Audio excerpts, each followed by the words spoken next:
everybody, welcome back to Elora. അപ്പോൾ നമ്മൾ ഇന്ന് ചെയ്യാൻ പോകുന്നത് 5 വെറൈറ്റീസ് ഓഫ് ബുക്ക് മാർക്സ് ആണ് കേട്ടോ. First one best friends book മാർക്കാണ്. ഇത് നമുക്ക് രണ്ട് ബെസ്റ്റ് ഫ്രണ്ട്സിന് വേണ്ടി ഉപയോഗിക്കാൻ പറ്റുന്നതാണ് കേട്ടോ. ഒരു കട്ടിയുള്ള പേപ്പർ എടുക്കുക, അതില്ലാത്തവർക്ക് ബുക്കിൻ്റെ പുറംവശം എടുത്താലും മതി. അത് ഇതുപോലെ രണ്ടായിട്ട് മുറിച്ച് ഒന്ന് കർവ് ചെയ്ത് അതിൻ്റെ സൈഡൊക്കെ ഒന്ന് നമ്മൾ കർവ് രീതിയിൽ സർക്കിൾ ഷേപ്പിലൊന്ന് വെട്ടിയെടുക്കുക. ഇനി അതിൽ നിങ്ങൾ മാച്ചിങ് ആയിട്ടുള്ള ഒരു ഡിസൈനൊക്കെ അത് വരച്ചെടുക്കുക. ഞാനിവിടെ ഒരു ബീൻ്റെയാണ് ഞാനിവിടെ വരച്ചെടുക്കുന്നത്. ലെറ്റ്സ് ബി ബെസ്റ്റ് ഫ്രണ്ട്സ് എന്നൊരു തീമിൽ കളറും ചെയ്തെടുക്കുന്നുണ്ട്. അപ്പോൾ ഈ ബുക്കൊക്കെ വായിക്കാൻ ഇഷ്ടമുള്ള ബെസ്റ്റ് ഫ്രണ്ട്സിന് ഇത് ഉപയോഗിക്കാൻ പറ്റുന്നതാണ്. അല്ലെങ്കിൽ നിങ്ങളിപ്പോൾ പഠിച്ചുകൊണ്ടിരിക്കുകയാണ്, എന്നിട്ട് ഇപ്പോൾ പെട്ടെന്ന് നമ്മൾ എവിടെയെങ്കിലും എണീറ്റ് പോയി, അപ്പോൾ ബുക്ക് പഠിച്ചുകൊണ്ടിരിക്കുമ്പം അതിൻ്റെ ഇടയിൽ നമ്മൾ എവിടെ തിരിച്ചു വരുമ്പോൾ നമുക്ക് എന്താ ഇത്ര എവിടെയാണ് പഠിച്ചതെന്ന് നമുക്കറിയാൻ പാടില്ല. അപ്പോൾ ഒരു ബുക്ക് മാർക്കൊക്കെ ഉണ്ടെങ്കിൽ അത് വെച്ച് നമുക്കൊന്ന് കവർ ചെയ്തിട്ട് ബുക്ക് അടച്ചു വെച്ചിട്ട് പോയാൽ നമുക്ക് തിരിച്ചു വരുമ്പം പഠിക്കുമ്പം നമ്മൾ എവിടെയാണ് നിർത്തിയെന്നുള്ളൊരു ഐഡിയ നമുക്കുണ്ടാവും. അപ്പം ഇതിനൊക്കെയായിട്ട് നമുക്ക് ബുക്ക് മാർക്ക് ഉപയോഗിക്കാം. ആൻഡ് നമ്മുടെ ഫസ്റ്റ് വൺ ഇവിടെ റെഡി ആയിട്ടുണ്ട്. നമ്മുടെ സെക്കൻഡ് വെറൈറ്റി എന്ന് പറഞ്ഞ ഒരു ബേസിക് ആയിട്ടുള്ള ഗ്രിഡ് ലൈൻ ബുക്ക് മാർക്കാണ്. ഇത് ആക്ച്വലി ഉണ്ടാക്കാൻ ഭയങ്കര സിമ്പിളാണ്, കാണാനും ഒരു ബേസിക് എസ്തെറ്റിക് ലുക്കും തരും. ആദ്യം തന്നെ ഓഫ് കോഴ്സ് ഒരു കട്ടിയുള്ള പേപ്പർ എടുക്കുക. ഇല്ലാത്തവർക്ക് ബുക്കിൻ്റെ പുറം വശം, അതായത് ബുക്കിൻ്റെ പുറം തട്ട് എടുത്താലും മതി. എന്നിട്ട് ഇതുപോലെ കുറച്ച് ഗ്രിഡ് ലൈൻ പാറ്റേൺസ് വരയ്ക്കുക. അതിൽ ഞാൻ കുറച്ച് ബോയും ഹേർട്ടും ചെറിയൊക്കെ വരച്ചെടുക്കുന്നുണ്ട്.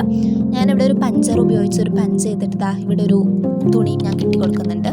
And our third variety is panda ബുക്ക് മാർക്കാണ്. അത് ഗ്രിഡ് ലൈൻസിനെ പോലെ തന്നെയാണ്, ഒരു പാൻഡ തീം മാത്രം മാറ്റുള്ളൂ എന്ന്. ഒരു പാൻഡ വരയ്ക്കുക, അതിൻ്റെ അകത്ത് നിങ്ങൾക്ക് കളേഴ്സ് അടിച്ചു കൊടുക്കുക. എന്നിട്ട് ഒരു പഞ്ചർ വെച്ച് പഞ്ച് ചെയ്തിട്ട് ഒരു റിബൺ കെട്ടി കൊടുത്താൽ മതി. അപ്പോൾ പഞ്ചറില്ലാത്തവർക്ക് സാധാ സിസേഴ്സൊക്കെ വെച്ച് കട്ട് ചെയ്തെടുത്താലും മതി. And here it is, and അതും റെഡിയായി. And our third variety of ബുക്ക് മാർക്കാണ് റിബൺ ബുക്ക് മാർക്ക്. ഈ റിബൺ ബുക്ക് മാർക്കിൻ്റെ വേറൊരു ബട്ടർഫ്ലൈ തീമിലുള്ളത് ഞാൻ ഓൾറെഡി അപ്ലോഡ് ചെയ്തിട്ടുണ്ട് ഷോർട്ടാക്കിയിട്ട്. ഒരു കട്ടിയുള്ള പേപ്പർ എടുക്കുക, അതിൽ റിബൺ വരയ്ക്കുക, എന്നിട്ട് അത് കട്ട് ചെയ്തെടുക്കുക അതിൻ്റെ ഷേപ്പിൽ. എന്നിട്ട് ഇതിൻ്റെ സെൻറ്ററിൽ വെച്ച് നമ്മൾ കട്ട് ചെയ്തിട്ട് ഇതുപോലെ ഒരു ലോങ് ഷീറ്റ് എടുക്കുക. അതിൻ്റെ രണ്ട് സൈഡിലായിട്ട് ഇതുപോലെ റിബണിൻ്റെ രണ്ട് പാർട്ടും കൂടെ ഒന്ന് സ്റ്റിക്ക് ചെയ്ത് കൊടുക്കുക.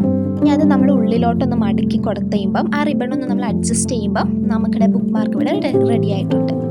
ഇതൊരു വെറൈറ്റി ബുക്ക് മാർക്കാണ്, കാരണം കുറച്ച് കാണാനും ക്യൂട്ടാണ്. And our last variety of bookmark is bunny book മാർക്കാണ്. ഒരു റാബിറ്റ് തീമിലാണ് ഉണ്ടാക്കുന്നത്. ഒരു 10x10 സെൻറ്റിമീറ്റർ ഒരു നോട്ട്ബുക്ക് പേപ്പർ എടുക്കുക. എന്നിട്ട് അത് ട്രയാങ്കിൾ രീതിയിലൊന്ന് മടക്കിയിട്ട് വീണ്ടും അതൊന്ന് മടക്കി ഇതുപോലെ ആക്കി എടുക്കുക.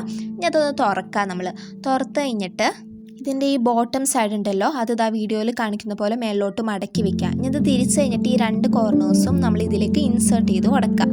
ആൻഡ് ഇൻസേർട്ട് ചെയ്യുമ്പോഴത്തേക്കും നമ്മുടെ ബുക്ക് മാർക്ക് ഇവിടെ റെഡി ആയിട്ടുണ്ട്. ഇനി ഇതിന് കുറച്ച് ക്യൂട്ട്നെസ് ആവാൻ വേണ്ടിയിട്ട് നമ്മളിവിടെ ബണ്ണി തീമിലാവാൻ വേണ്ടിയിട്ട് ബണ്ണിക്ക് വേണ്ടിയുള്ള ചെവിയും കാലും കണ്ണും ഒക്കെ നമ്മൾ വരച്ച് വെച്ച് കൊടുക്കുന്നുണ്ട്.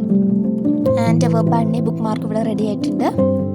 ഇഷ്ടപ്പെട്ട എല്ലാവരും സബ്സ്ക്രൈബ് ചെയ്ത് സപ്പോർട്ട് ചെയ്യാൻ മറക്കല്ലേ. And that's it. Bye bye for today.